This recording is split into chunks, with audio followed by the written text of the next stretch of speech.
Hello everyone, my name is JJ. So in today's video, I am going to tell you about the two most controversial opinions that I have ever expressed in my career as an opinion journalist here in Canada. Both of the stories involve Quebec, which is the French-speaking province of Canada. If you are not from Canada, these two stories will probably seem pretty strange, but they will also hopefully help you understand just what a strange country Canada is, particularly the strange role that Quebec plays in Canadian politics and culture.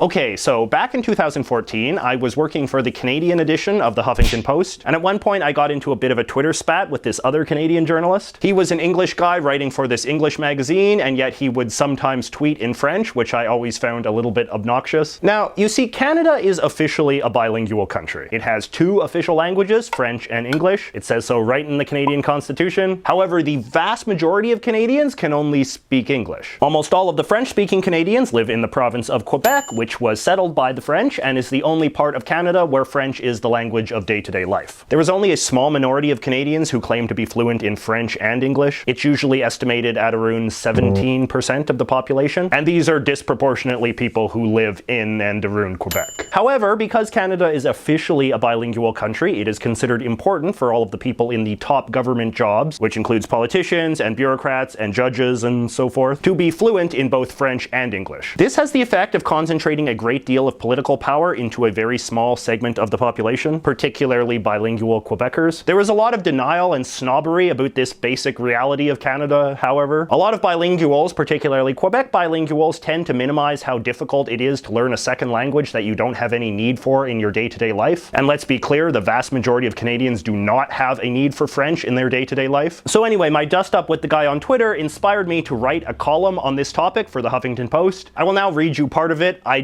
was considering reading the whole thing, but I don't want to make this video too long. So the headline they put on it was, "Let them learn French. Canada's bilingual elite hold all the power." And here's part of what I wrote. To be Prime Minister of Canada, you have to know French. To be Governor General of Canada, you have to know French. To be Chief Justice of the Supreme Court, you have to know French, and debate rages about the other 8. To be head of the Bank of Canada, the Canadian Armed Forces, the CRTC, or the CBC, you have to know French. In 2012, Parliament voted unanimously in favor of making it mandatory for the Auditor General, the Chief Electoral Officer, and a number of commissioners, including those for privacy, information, and ethics, to know French. Above a certain rank, most federal bureaucrats, regardless of what province they work in, invariably hit a promotional glass ceiling unless they know French. This is an awful lot of power to concentrate in just 17% of the population. If you heard of some third world dump where a linguistic minority of less than 20% held a permanent legally protected monopoly on all of the country's top jobs, you'd probably think it wasn't much of a democracy. So anyway, this column was super controversial. It was particularly controversial in Quebec, where they understand this issue a bit differently. A certain faction of Quebecers really resent having to learn English, so when an English guy like me complains about having to learn French, it comes off as really spoiled and arrogant. And maybe it is a little bit arrogant, but the mathematical reality is that when you have a continent that looks like this, and the goal is effective communication, it makes much more sense for this part to learn English than this part to learn French. So anyway, in those days I was also working for the Sun News Network, which was this Canadian conservative politics news station that no longer exists. And one of the network's big stars, Ezra Levant, who you may know as the current head of the Rebel website, asked me to go on his show and talk about my column and the controversy it caused. And me and Ezra had a very good chat. He was very sympathetic to my point of view. The whole segment was basically just the two of us agreeing that bilingualism was very elitist and undemocratic. I thought it went very well.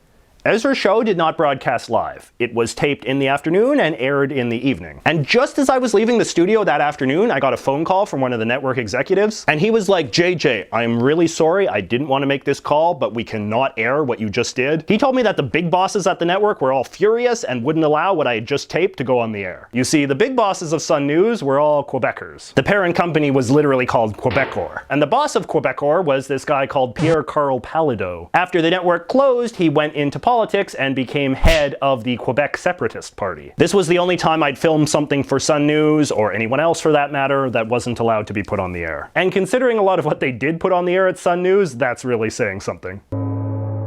Last year, in fact almost exactly 1 year ago today, there was this big mass shooting at a Quebec mosque. A white guy opened fire during prayers and killed 6 Muslim men. Now this was obviously a monstrous tragedy and not the kind of thing that people expect to happen in Canada, except that it does happen in Canada a fair bit, but mostly in Quebec. So for the last year I have been a contributing writer at the Washington Post, writing about Canadian issues for an international audience, and when the mosque shooting happened, they asked me to write something about it. And I did, and I noted how within my lifetime there had been more acts of mass, politically motivated public violence, terrorism basically, in Quebec than any other part of Canada. In 1984 there was a mass shooting in the Quebec Parliament. In 1989 there was a mass shooting at a prominent Quebec university. In 1992 there was another university shooting. In 2006 there was yet another university shooting. And in 2012 there was a botched mass shooting at a Quebec political rally. So here is part of what I wrote about the phenomenon in the Washington Post. French-speaking Quebec is often held up, and certainly holds itself up, as Canada's most essential region, home to a precious set of peculiarities that help make Canada the marvelous place it is. On issues such as post-secondary education, childcare, and ironically enough, gun control, progressive Canadians laud its social democratic policies as moral exemplars, and the province has played an outsized role in pushing Canadian politics to the left. Privately, English Canadians are far less defensive. They grumble about Quebec's dark history of anti-Semitism, religious bigotry, and pro-fascist sentiment, facts which are rarely included in the otherwise self-flagellating official narratives of Canadian history. They complain about the exaggerated deference the province gets from Ottawa as a distinct society and nation within a nation, and its various French supremacist language and assimilation laws, which they blame for creating a place that's inhospitable, arrogant, and yes, noticeably more racist than the Canadian norm. And now, they have good reason to observe that the province seems to produce an awful lot of lunatics prone to public massacres, who often explicitly justify their violence with an argument of dissatisfaction towards Quebec's unique culture. The mosque shooting has been quickly politicized by the Canadian left, who have seized upon its useful victims to say the sorts of things they were going to say anyway. Canada is both a wicked Islamophobic place that must check its various privileges,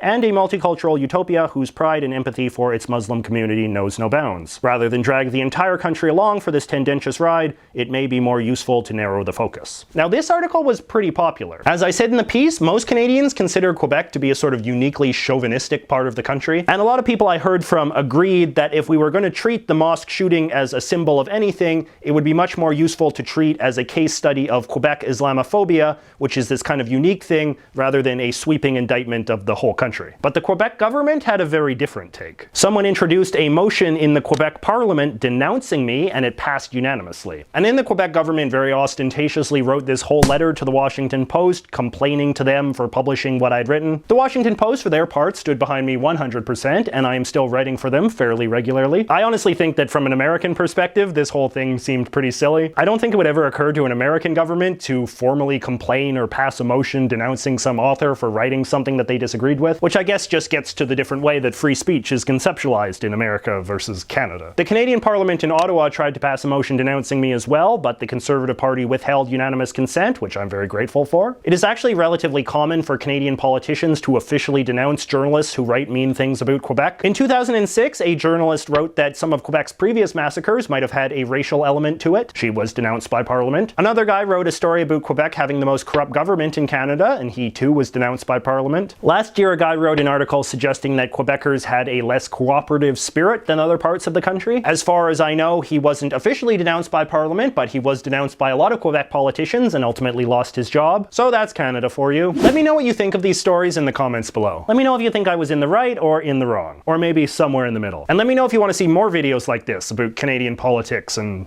drama. If you like this video, don't forget to like and subscribe, and as always, don't forget to click the little bell buddy so you can join the elite notification squad. It's not as elite as the Canadian bilingualism squad, but it will have to do.